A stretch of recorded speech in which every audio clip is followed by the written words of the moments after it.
Early life and background. Jomo Kenyatta, originally named Kamau wa Gengi, was born around 1897 in Gatundu, a small village in British East Africa, now part of modern-day Kenya. He belonged to the Kikuyu ethnic group, the largest in Kenya, and his early years were marked by traditional Kikuyu upbringing. His father, Mugai wa Kungu, died when Kenyatta was a young boy, and he was subsequently raised by his uncle. As a youth, he showed an early interest in learning and joined the Church of Scotland mission at Thogoto, near Nairobi, where he was exposed to Christian teachings and Western education. There, he adopted the name Johnstone Kamau and later added Kenyatta, derived from a traditional Kikuyu belt, as his surname. Eventually, he adopted the name Jomo, meaning burning spear. Education and exposure abroad. Kenyatta worked in Nairobi as a clerk and water meter reader before joining the political scene in the 1920s. He became involved with the Kikuyu Central Association, KCA, which aimed to fight for African land rights and education.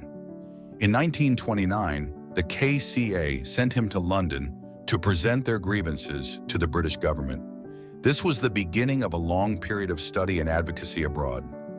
Kenyatta attended various institutions in the UK, including the London School of Economics, where he was taught by renowned anthropologist Bronislaw Malinowski. He also studied in the Soviet Union and interacted with Pan-Africanists like Kwame Nkrumah and George Padmore. In 1938, Kenyatta published his seminal book, Facing Mount Kenya, a significant anthropological study of Kikuyu culture and traditions.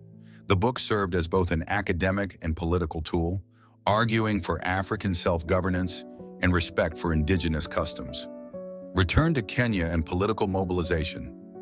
Kenyatta returned to Kenya in 1946 after nearly 17 years abroad.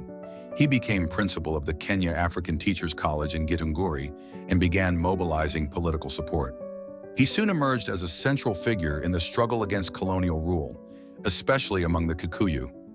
In 1947, he was elected president of the Kenya African Union, KAU, an organization that pushed for independence from British rule.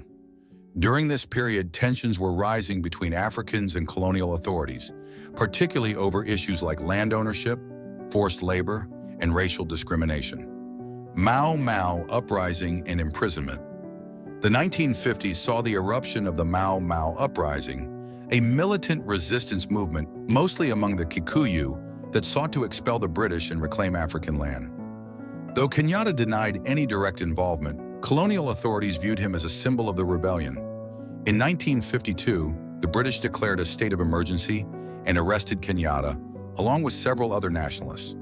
In a controversial trial in Kapenguria, Kenyatta was sentenced to 7 years in prison with hard labor. The trial was widely criticized as politically motivated and lacking credible evidence.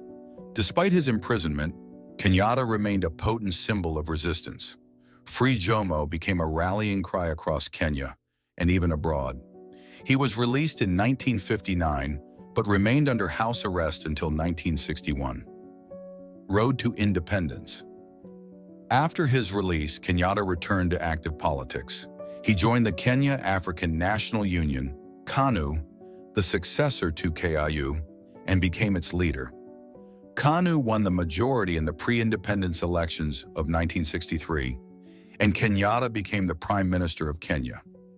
On December 12, 1963, Kenya officially gained independence from Britain. The following year, the country became a republic, and Jomo Kenyatta was inaugurated as the first president of Kenya. His presidency marked a new chapter in the nation's history, and he became affectionately known as Mzee, meaning the elder. Presidency and nation building. Kenyatta's presidency was focused on national unity, economic development, and modernization. He adopted the policy of Harambee, meaning pulling together, which encouraged community-driven development projects and national solidarity.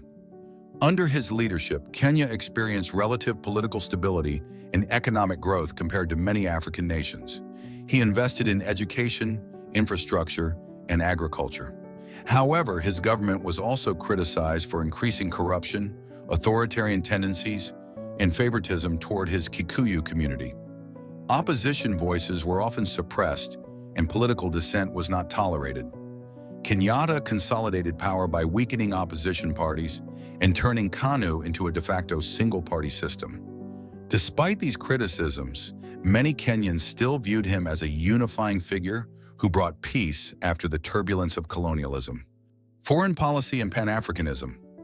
Kenyatta's foreign policy was moderate and pro-Western, despite his earlier radicalism.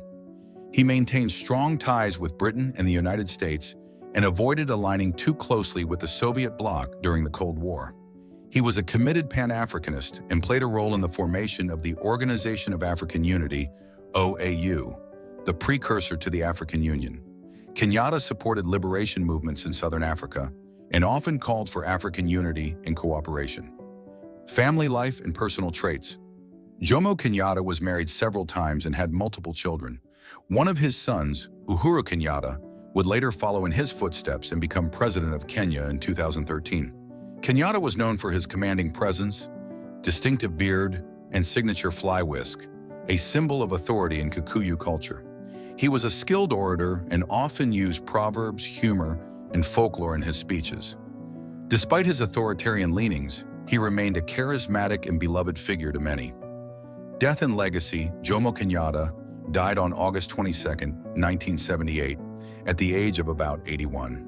His death marked the end of an era in Kenyan history. He was succeeded by his vice president, Daniel Arap Moi, who continued many of Kenyatta's policies. Today, Kenyatta's legacy is complex. He is celebrated as the father of the nation, a liberator, and a visionary leader.